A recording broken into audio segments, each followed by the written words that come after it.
이사하려고 집주인에게 연락했더니 벽지도 다시 해야 되고 바닥도 새로 해야 돼서 보증금에서 500만 원 빼고 주겠다, 이런 말 들으신 분 정말 많으시죠?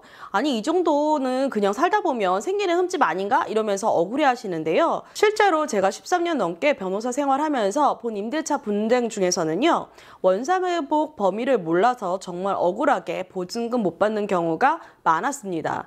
그래서 오늘은 여러분들이 절대 손해보지 않도록 임대차 계약 종료 시 원상회복 의무가 정확히 어디서부터 어디까지인지, 그리고 보증금을 온전히 돌려받을 수 있는 방법을 제가 속 시원하게 알려드릴게요.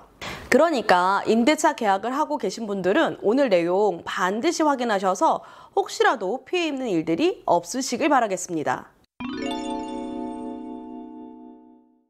안녕하세요. 부동산 전문 변호사 최선혜입니다. 변호사님, 월세나 전세를 살다가 이사 가는 경우에요, 아무래도 살다 보면 집이 손상되는 경우가 많잖아요. 그죠? 근데 이걸 어디까지 복구하고 나가야 돼요? PD님이 말씀하신 것처럼 원상회복 범위를 제대로 몰라서 임대차 분쟁이 발생하는 경우가 정말 많거든요. 먼저 가장 중요한 것부터 말씀을 드리면요, 통상적인 마모는 세입자가 복구할 필요가 없습니다. 이게 핵심이에요. 판례는 한결같이 임차인은 원상회복 의무가 있지만 통상적인 사용에 따라 생기는 상태 악화나 가치 감소는 임차인이 책임이 아니다라는 입장입니다. 그럼 구체적으로 뭐가 세입자 책임이고 어떤 것이 집주인 책임인지 알려드릴게요. 벽지 같은 경우에는요, 세입자 책임은 아이들이 낙서한 부분, 가구 이동하다가 찢어진 부분, 못을 박았다가 떼어내면서 생긴 큰 구멍, 흡연으로 인한 심한 변색, 반려동물이 핥힌 자국, 이런 건 세입자가 고쳐야 돼요. 이건 명백한 세입자의 과실이거든요. 하지만 시간이 지나서 자연스럽게 바래거나 누렇게 변한 거, 벽지 이음새가 벌어지거나 들뜬 현상, 건물 자체 문제로 생긴 결로성 곰팡이는 집주인의 책임입니다. 이건 노후화나 건물 하자로 봐야 돼요. 바닥재는요, 무거운 거 떨어뜨려서 생긴 찍힘 같은 거, 날카로운 걸로 생긴 깊은 흠집, 반려동물 배변으로 인한 심한 오염 및 변색, 그리고 화학약품을 쏟아 착색되거나 변형된 건 세입자의 책임이에요. 하지만 일상생활 중 생기는 미미한 긁힘이나 햇빛 때문에 변색된 바닥재의 난방 방식의 문제나 습도 변화로 마루가 들뜨거나 갈라진 것, 심지어 오래돼서 삐걱거리는 소리가 나는 건 집주인의 책임이에요. 이건 자연스러운 노후 현상이잖아요. 이제 좀 더 애매한 부분들에 대해서 짚어드릴게요. 다음에 말씀드린 부분이 분쟁이 가장 많이 생기는 타입 중에 하나거든요. 일단 타일이에요. 욕실이나 주방 타일에서 세입자가 책임져야 되는 부분은 세면대나 변기에 무거운 물건을 떨어뜨리면서 생긴 파손, 타일에 구멍을 뚫어서 생긴 손상, 세입자의 그 청소 및 관리 소홀로 인해서 심하게 오염된 줄눈, 골팡이 같은 게 있을 수 있어요. 하지만 타일 자체의 노후화로 인한 균열, 줄눈의 자연적인 탈락 및 부식, 건물 구조 변형으로 인한 타일 깨짐, 방수 문제로 인한 누수는 집주인 책임입니다. 누수나 배관 문제는 대부분 집주인 책임인 경우가 많아요. 천장 누수, 오래된 수도관 파열, 보일러 노후로 인한 누수, 이런 건 다 건물 자체의 하자거든요. 이건 집주인이 고쳐야 되는 경우가 대부분입니다.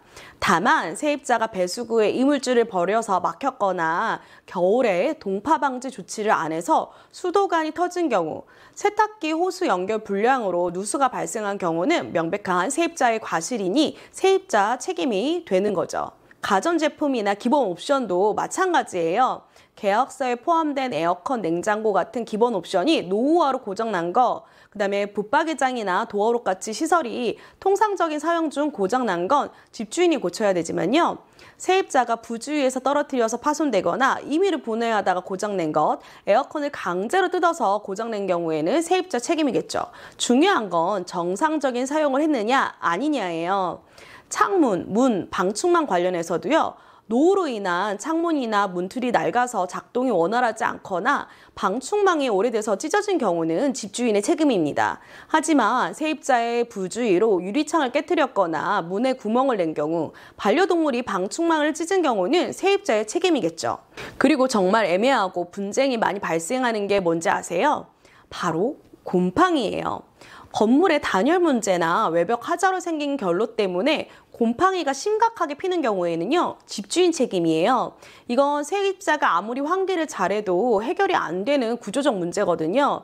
하지만 환기를 거의 안 하거나 가구를 벽에 바짝 붙여서 통풍이 안 되게 해서 생긴 관리소홀성 곰팡이는 세입자 책임으로 볼 수 있습니다. 하지만 이건 입증이 중요해요. 실제 상담하다 보면 많이 나온 특수한 상황들이 있는데요. 만약 이전 임차인이 설치한 시설물이 있다면 어떻게 해야 될까? 현재 임차인이 입주하기 전에 이전 임차인이 설치하거나 변경한 시설물이 있다면 현 임차인은 이걸 철거할 의무는 없습니다. 임차인의 원상회복 의무는 자신이 임차하여 개조한 범위 내에 시설에만 한정이 되거든요. 다만 영업용 임대차 등에서 이전의 임차인의 권리 의무를 포괄적으로 승계한다, 이런 특약이 있다면 책임 범위가 달라질 수 있으니까요. 반드시 계약서를 확인하셔야 됩니다. 그리고 임대인의 동의를 받고 인테리어를 하는 경우가 있거든요. 임차인이 임대인의 동의를 얻어서 시설물을 설치하거나 부동산의 가치를 증대시키는 경우에는요, 그 비용이 지출되는 경우가 대부분이에요. 원칙적으로 임대차 종료 시 임대인은 그 시설물에 매수를 청구하거나 지출한 비용에 상환을 청구할 수 있어요.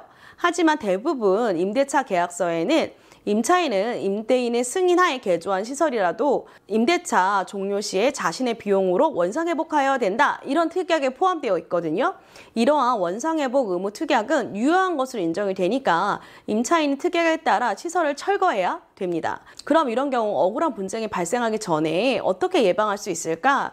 제가 핵심 4단계 방법을 알려드릴게요. 첫 번째는요, 입주할 때부터 모든 걸 기록하세요. 입주 당일에 집안 전체를 상세하게 촬영해 두는 거예요.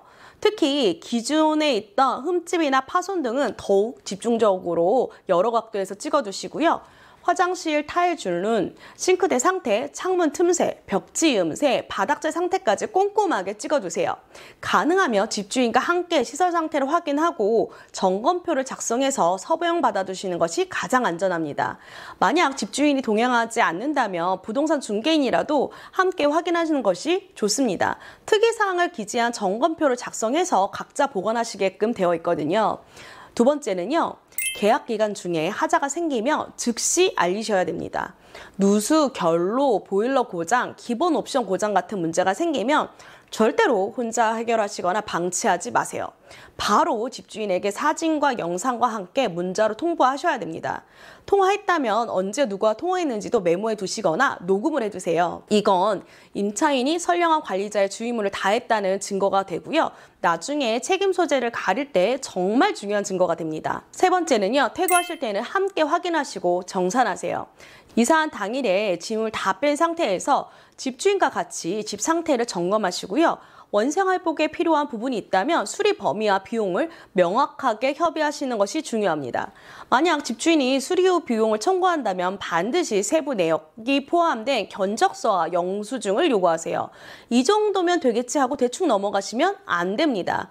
과도한 비용을 청구하는 경우가 의외로 있거든요. 심지어는 교체할 필요가 없는 것까지 바꾸는 경우도 있으니 반드시 확인하세요. 합의된 수리비를 제외한 나머지 보증금은 즉시 반환받으시기 바랍니다. 네 번째는요, 문제 발생 시 법적인 절차를 활용하세요. 만약 임대인이 정당한 사유 없이 보증금 반환을 거부하거나 과도한 원상회복 비용을 요구한다면요, 먼저 내용 증명을 발송하세요. 보증금을 반환을 요구하는 의사를 명확하게 하시고 법적 조치를 예고해서 임대인을 심리적으로 압박하는 효과가 있을 수 있습니다. 그리고 보증금을 받지 못한 상태에서 이사를 가야 되는 경우에는요, 임차권 등기 명령을 신청하세요. 대항력과 우선 변제권을 유지하기 위해서 반드시 필요한 절차거든요. 이게 중요해요. 마지막으로는 지급명령 또는 보증금 반환 청구 소송이 있어요. 법원을 통해서 보증금을 반환받는 것을 강제하는 가장 강력한 방법입니다. 앞서 말씀드린 내용을 간략하게 정리를 드리면요, 원상회복의 핵심은 통상적인 마모는 세입자 책임이 아니라는 거고요. 입주 시 기록, 하자 발생 시 즉시 통보, 퇴고 시 공동점검 등이 분쟁 예방의 핵심입니다. 오늘은 임대차 계약 종료 시 원상회복 의무 그리고 보증금을 온전히 돌려받을 수 있는 방법에 대해 알려드렸는데요. 내가 모른다고 해서 상대방의 요구를 다 들어주기만 하면요. 결국 억울하게 피해를 보는 건 여러분 자신입니다. 아는 게 정말 힘입니다. 오늘 알려드린 대로 원상회복 의무 범위를 정확하게 알고 입주 시서부터 퇴거 시까지 모든 과정을 꼼꼼히 기록하고 소통을 하면요. 불필요한 분쟁을 막고 여러분의 소중한 보증금도 온전히 지킬 수 있어요. 오늘 영상이 여러분에게 큰 도움이 되셨길 바라고요. 만약 주변에 임대차 분쟁 때문에 고민하신 분들이 있으시다면 알람과 구독 설정하시고 이 영상 꼭 공유해 주세요.